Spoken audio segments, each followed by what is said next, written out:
Hey skiers, I'm Jeff from skiessentials.com. And I'm Bob. How's it going? This is a fun one, a little different, Bob. Yeah, we got our boots on today. Yeah, Bob and I are wearing ski boots in the studio. I got the GoPro going if we need to actually see our feet, because I know you guys can't quite see them from the normal camera.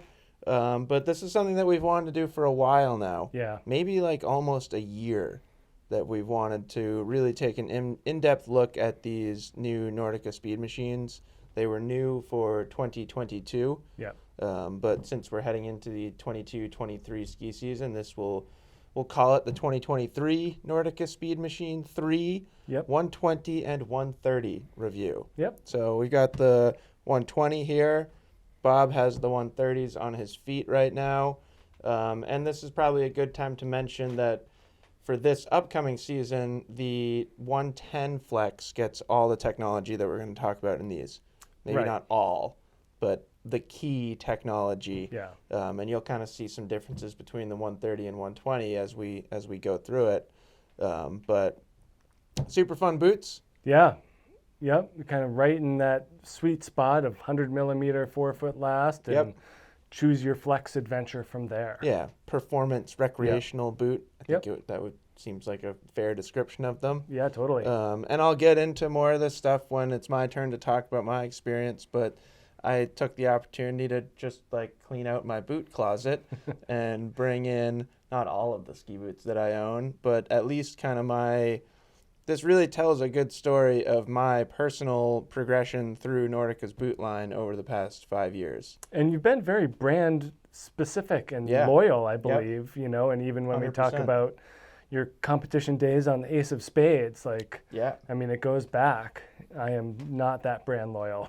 Yeah, I think in total I have, excluding before I was 18, because I have no idea, I think probably have 15 years in Nordica boots. Yeah. So yeah, a significant amount of time. But it's kind of cool because we'll get to see the progression of their technology. That red boot over there next to Bob, that's the 2018 Speedmachine 130, which although that's 5 years ago now, it is the previous version compared to the boot that you have on. And I have one of each on my feet. So we can really talk about the differences between them when we get there. But Bob, why don't you take off your left boot? We got the left 120 up here. And I think what we'll do first is just kind of go through the technology in each boot. It is kind of interesting to see the differences between them. So, Bob, do you want to kind of start with all the technology in the shell, because that's kind of the most obvious when you're looking at the boots. And I'll just kind of rip the liner out here just to make it easier to see. But polyurethane, upper and lower shell and cuff. This is as stiff as it gets. Nordic uses their 3-force technology here. So basically what they're doing is taking 3 different types of plastic. So the red frame is the stiffest, and they actually have that in it's like a honeycomb shape frame. So it's very strong. They're able to hollow out those midpoints. So it makes it, very stiff while also keeping it pretty light. So pretty good way of building a frame or like an exoskeleton. And they've been doing that for a while since here, but they've, just kind of honed their process over time. But having that 3 different injections of plastic, so the red is stiffer on Jeff's, it's black, but a it's little the harder to same, see. Same type of theory. So you get the rear spine and then the bottom chassis and then these 2 wings on the side here. So contributing to the lateral and the fore-aft stiffness of the boot. And then all the black plastic here, or the, I guess, darker gray on Jeff's, is kind of that softer plastic, allows for more articulation. And then over the tongue here, over the instep here is even softer plastic. That's where the user-friendliness and the recreational aspect of this boot comes into play, where it just gets easier to put on, take off, not cramping 100%. down on your instep. When you get into Pro Machine or other boots that are kind of that dumbed down race boot version, you're not seeing this multi-injection plastic. You're seeing one stiff plastic throughout. So that's them making this thing more user-friendly. And it really works. It's just, they're pretty easy to get on and off. Super easy. Yeah, I For mean, a overlap four Yep. buckle boot. yeah. Yeah. And not a whole lot else going on with the plastic of the shell. We get normal features like 4 micro adjustable aluminum buckles. Yeah, I got all those. Yeah, you got those. You got the dual cuff adjustment on the side here, flex adjustment in the back. You can even move the power strap up and down just to get a little bit of height on it if you want. And then that power strap does have this plastic piece in it, which, I'm normally a booster strap snob. Sure. 90% of my boots have booster straps on them. And I elected to leave this plastic one on because I wanted that little bit of extra performance. And it really does make a difference in terms of that forward flex. No, it's a great power strap. Yeah, 45 millimeters with this plastic. So you really just get that total upper level security. I don't get the plastic, You don't get the plastic in yours. but it is pretty easy to snag it off a different boot Yeah. and put it on. Yeah. And I can take mine out. I don't think you can take yours out. My boot board? Your boot board. I need a screwdriver. Yeah. So mine's grindable and removable, so you can lower your foot in the boot. You can also alter up the ramp angle if you want. And by you, I mean an experienced boot fitter who knows how to grind these things pretty flat. I So think you could do that in mine too, just not as easily. yeah, it just comes off weird. And Yeah. just having these little dimples, they're That just like helps a lot. indicators. Yep. And then it has these little lines on it, just makes it easier for boot fitters to kind of figure out where that boot's going. But those are just some of the hardware differences between yours and mine. Yeah, and then last thing I'll point out is I don't have that flex adjustment on Yeah. here, but they do come with at least one set of plugs. So if you wanted to soften this boot up, you can remove either the upper or lower bolt and replace it with just a plug. Yeah. And mine came with grip walk installed. I left them there. I kind of like the grip walk. I like being able to walk around easily. You subscribe to the other end of that spectrum. I don't know what I did with my grip walk soles. They might be in the trash somewhere, mostly because I haven't retrofitted all my pivots to work with grip walk. Right. So everyone's got a reason for everything, I guess. But yeah, that's pretty much it for the the overall construction of the boot. Other than that multiple injection and just having those slight differences between the 130 and the 120, the shells, The shells are more it's the similar same mold. Yeah, absolutely. So you're getting similar performance throughout. Yep. Now we start to see some fairly significant differences in the liner. Yep. Nice liner, really upscale liner in these things. Ski boot liners have gotten really nice. Yeah, you used to, if you were a high-end skier, it used to be buy the boot, chuck the liner, get a foam. Right. Now I think that there's just a lot more work to be done on these to make them, just a little bit nicer and super easy to customize. Mine gets the black cork in it. A little bit more of that EVA, that stiffer foam in those red areas. I don't get any stiff foam. You don't get any stiff foam, but like yours is nice. It's cushy. We'll get there. But a little bit better power transfer Yeah. in that liner, and you can feel the difference just holding them. Yeah. Something that I was really interested in, and this is jumping ahead a little bit, but Bob has denser plastic on kind of the upper cuff area, and look what I can do with mine. Right. Just like anything, and you can't really manipulate the liner as much with that. Yep. Which is a pretty good visual representation of what it's doing inside the shell and when you're skiing. I also have the Velcro for a rear spoiler. These come with a 13-degree forward lean. The other boots I have, a pair of Salomon S Pro 130s that are 12.5 degree. So it's a little bit more of a forward stance in these. I elect not to use a spoiler in them just because I like to be a little bit more upright. But Jeff would have to tape his spoiler in if he wants it. He doesn't get the Velcro. I'm usually an anti-spoiler person Yeah. for park skiing reasons. Yep, and that's fine too.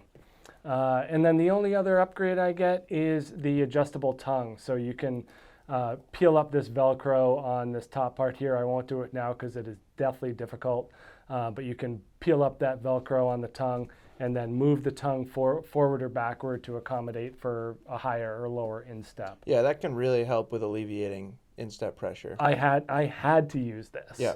Like this was a huge thing for me. Yeah. Where I had to move this back because I have very high insteps. Yeah, so I don't have that. Now, I will say that there are some benefits to this liner Yep. compared to that liner, sort of from a different perspective. But if you stick your hand in both of these liners, and obviously that's like a sort of a hard thing to communicate through a video form, this thing is so much softer. Yeah. And again, we're kind of getting back to that power transfer and efficiency side of the spectrum. That is going to be a higher performing liner, 100%. Yep. If you're looking for the most efficient power transfer, that's going to be way better. This thing is way more comfortable. Not to say that that's not a pretty comfortable boot, but boy, sticking your foot in this thing is like putting your foot in a slipper. Yeah, I would swap this for that in a heartbeat. This also gets Primaloft insulation. Yeah. So pretty significantly warmer. And then the last thing that I'll point out about the liners, I thought this was interesting. That gets that nice fancy tag on the pull strap I got there an that Italian says flag. made in Italy, Yep. and mine doesn't, which Is yours made in Italy, I or don't do they know. just not put that in there? I mean I can only assume that it's not, but who knows? Yeah. I'm not gonna sit here and definitively say one way or the other, but I did think it was interesting that I don't get an Italian flag on mine. Well, got to go to the 130 next time, I guess. And we'll get there. So those are really the kind of the key pieces of technology in these boots. I think the rest of this video, and this is what we did in the article as well, the written article. Bob, why don't you just kind of take us through your experience? You said you had, what, about 15 days in these boots last season? Yeah, I would say so. And that was last season, and I think I had like 5 The previous at the season. end. Yeah, I got them at the very end So we'll of 2 call seasons. it 20 days. Yep. Pretty significant amount of skiing.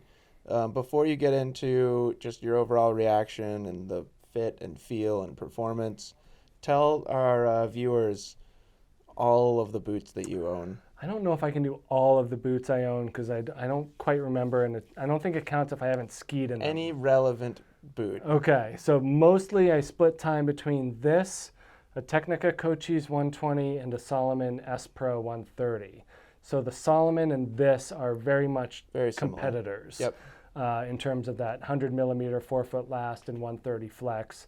The Cochise has that walk mode. It does have the tech fitting, so that's that option for touring and stuff like that. But these are this and the Salomon are my 2 main Alpine options, and they're pretty different. Sure. Like I ski in the Salomon more because it's more comfortable. Okay. Like this is a better performing boot. Okay. No question about it. Oh, that's interesting. But you do pay for it with comfort, and like we're out there for work. Yep. Like we have fun when we ski, but it's like we have to be out there. So I think having that comfort and warmth is a big part of the equation. So if I'm out there most days, I'm usually in the Salomon. It's a lot more rudimentary in the fit, where it's just kind of a straight stovepipe style. Sure. Throat and entry, and then just a wider 4-foot higher instep as well. So, I really suffer from having that instep issue. The Salomon is a lot more accommodating than that, but you suffer in performance. So that's where something like this comes in handy. A skier with my shaped foot might not be as sensitive as I am. Yeah, of course. Right. We talk about these boots with a grain of salt all the time. Everyone's foot is different. You have to put your feet in these boots. It's very hard to watch a video like this and say, yep, that's the boot for me, and be right 100% of the time. It's just the way it goes. Yep. But this boot has a lot more just, like articulation and shape built into the plastic. So the plastic is more conforming to your foot. More anatomically correct. Thank you. Whereas that Salomon definitely takes more, more influence from a straight pipe type. I think type that's shape. something that Nordic is very proud of Yeah. too. And that's something that I noticed between this boot and this boot is just the difference in all the tiny little details and Yeah. how that how that translates to fit. Yeah. So performance-wise, though, like what a difference. You know, having that every millimeter you can get the plastic closer to your foot, to your skin, is going to equate to a better transfer of energy. Yep. So yes, it fits lower over the instep. Yes, it's a little narrower. You know, 100 millimeters is even a subjective measurement. Completely. So There's no like boot police. no, you know, they can take a micrometer and put it on one point to another and make it 100. Doesn't mean it's Sure. like, and your 100 is different than my 100. Like your foot where it's widest is far different Right. from my foot where it's widest. So this one definitely squeezes me a little hard. I had to push that bunion out, you know, first thing. That made it a lot more manageable, but definitely has that snug fit to it. But again, that translates directly to performance. So each and every movement that you put into the boot gets translated right to the edge of the ski. Had much more success, I think, in our ski bum race series on these boots. I was just about to ask. Yep. Did you race on the S Pro too? Yeah, most of the time I raced on the S Do Pro. you think you had noticeably faster times in the Speed Machine? I doubt it, but I certainly feel more confident, like Sure. pushing It's got pushing into a turn. more race influence in Yeah. its feel. Yep, And you also have a pretty new pair of S Pro Alphas. correct. And that may be interesting to see where the differences fall. Obviously, there's a width difference there, but yeah, the instep is a barrier for me, so that's going to take some work. But you know, it's not just firm snow. You know, like 2 years ago when I first got on them, it was spring skiing bumps, and was very impressed at how agile and quick they were. Yep. It's not just a blocky boot that carves well. They are fantastic for trees and bumps and all sorts of all-mountain skiing. it's a true all-terrain boot. Yeah, absolutely. Yep. So I'm like, I have, you know, nothing bad to say about the performance of these boots in the least. Yep. Someone with a similarly shaped foot to mine that isn't quite as sensitive is Be gonna fine. do great. So that's my overall experience. Cool. Yeah. Well, I guess I will take over. I'm going to tell a little bit of a story, kind of try and keep it as brief as possible. Bob, if you have any questions, feel free to ask them because they might mimic the questions that our audience might have. Yep. So I started over here 5 years ago in the 2018 Speed Machine 130.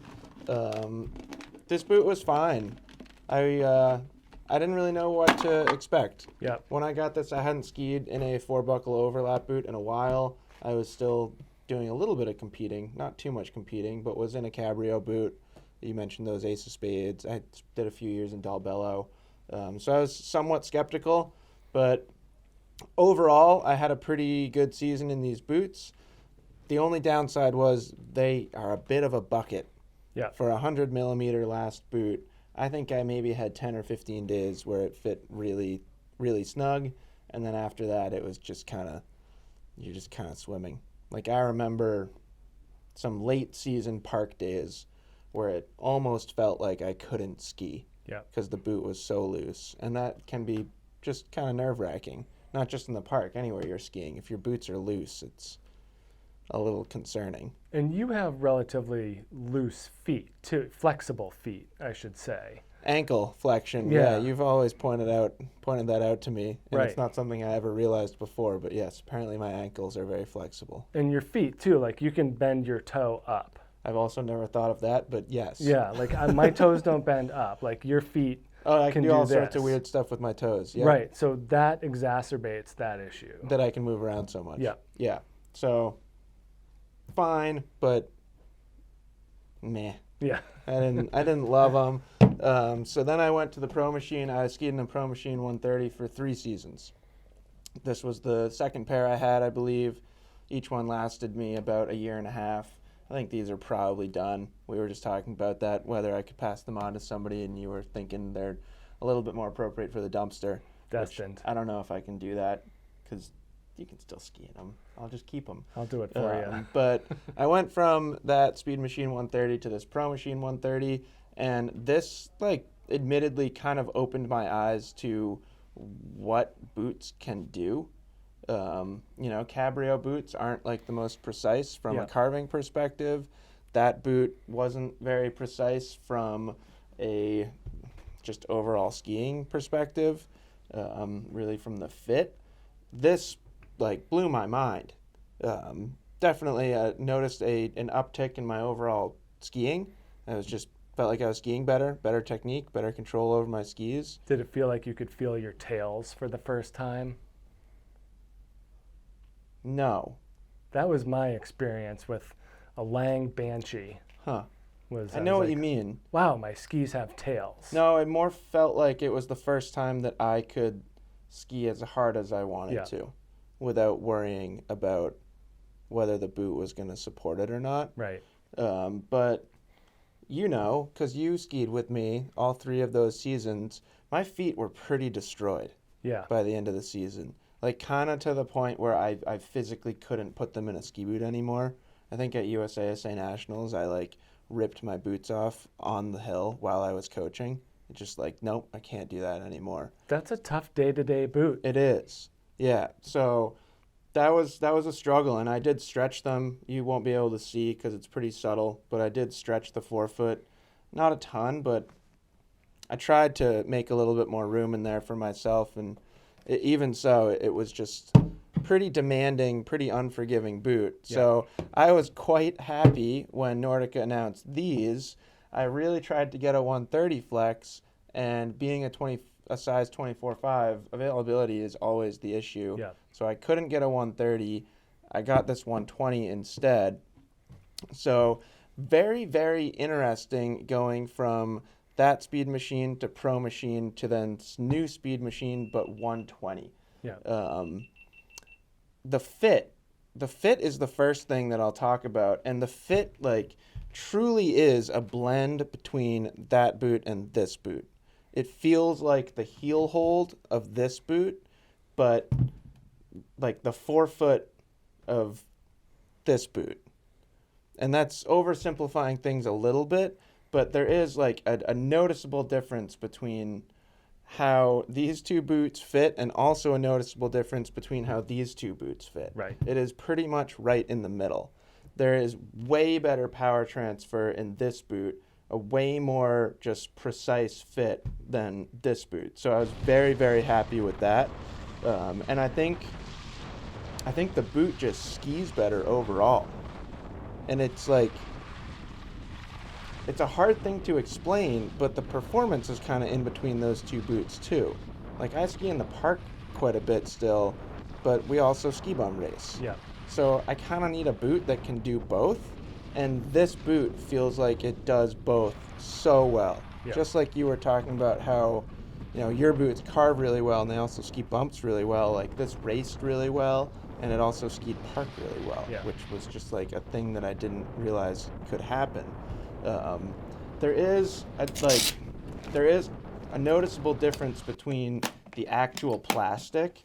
So this thing is like incredibly strong Yeah. and responsive in how it snaps back. So this boot still is more precise. This boot's a little bit more forgiving, but it's still like a precise, high-performing boot. Absolutely. Yeah. Felt great. 120 flex was an interesting experience for me. Yeah, and you know, it's a good segue to talking about flex in general. I've kind of gone back and forth between 120 and 130 as well. You know, and I probably have 60 pounds on you, so like on paper, I'm a 130, you're a 120. But talking about your dorsiflexion, you can be in a 130, Right. even though you're lighter, because you will flex out of that boot. Right. You know, if this is your foot and this is your leg, Right. you keep going. You need something to stop you. Right. Whereas I don't have that. Because So- your body just stops. yeah, because I'm rigid. Yeah. So I don't need a 130. In many cases, I'm happier because that allows me to go a little bit further. And I like being able to bend my ankle in my boot. It allows Sure. you to access the side cut of your ski, Yeah. which And is that was like so much fun in Right. these. And Yep. you saw it all season again Yeah. because we ski together pretty much every day. Like, I think I made some of the best turns of my life in this boot. right. And it also was like super, super comfortable while doing so. And initially, And even like moments throughout the season, I was just blown away by how good this boot can ski Yeah. while still being comfortable. Now, I'd imagine if you were a more front side focused skier, that you might gravitate towards that 130 flex more. If you're skiing stiffer skis 100%. on groomed trails Yep. most of the time, you're Yep. probably going to go with that stiffer boot. Yeah, and next season or this upcoming season, I am going to ski in a 130. So I made sure to Yeah. put the order in really, really early so I can get my hands on a 130 flex. And it'll be interesting to see whether I made the right choice or not, because this just was such a refreshing season for Yeah. me, being in this boot. Just comfortable, so easy to take them on and off. Like, these made my feet bleed Right. from taking them on and off. But like, they ski really well, so it's one of those things where, like, Right. how much are you willing to deal with? I don't know about blood, but Right. I know that's what you kind of mean. it, right. Yeah, that was a bit too much. And it might not happen to everyone again. Like, people's feet or vastly ankles different. are different. Yep, and totally all different. that stuff. But no, this was super, super fun. It was awesome in the park. Like, landing switch Yeah. on this boot and having some give to it, so I could actually like bend my knees and bend my ankles and absorb the impact of a landing. Where landing switch on these just like kind of hurt. Yeah, it's harsh. Like, the boot just it doesn't have that same give, or if it does, it has more rebound. Which, Right. like, when you land a park jump, especially a big park jump switch, you kind of want to like be able to just like sink into the landing a little bit. So that was noticeable for me. Yeah, and it'll be super interesting trying the 130. I think it'll still feel great in the park. Yep. I think it'll still feel better than this. It'll just be interesting. Yeah, save your liners. Oh, I'm saving all this stuff. Yeah. Because then I can play the game of swapping things around, seeing what works better and Yep. what combination, which is totally a luxury. Not many people get to do that. No, I did that a ton this year. Yeah. It was fun. But I am going to do that, and we will report back on my findings going from 120 to 130. But just overall, I think they nailed it with these boots. Yep. I'm very impressed by the balance between comfort and performance. I think that's key in a 100 millimeter boot. And yeah, I think it's one of the best on the market. Yeah, and the fact that it's offered in 110, 120, 130 just Right. kind of solidifies that, how well they do at making boots and how many people can benefit from that technology. Right. So, great boot for a lot of people. Yep. Don't just go buy them, which is a weird thing to end with. Shopping or buying boots online is kind of an interesting thing. If say there are some scenarios where you can. So say you've been skiing in a pro machine and you're like, I like that, but same experience as me. Like, you want it to be a little bit more comfortable. Yeah.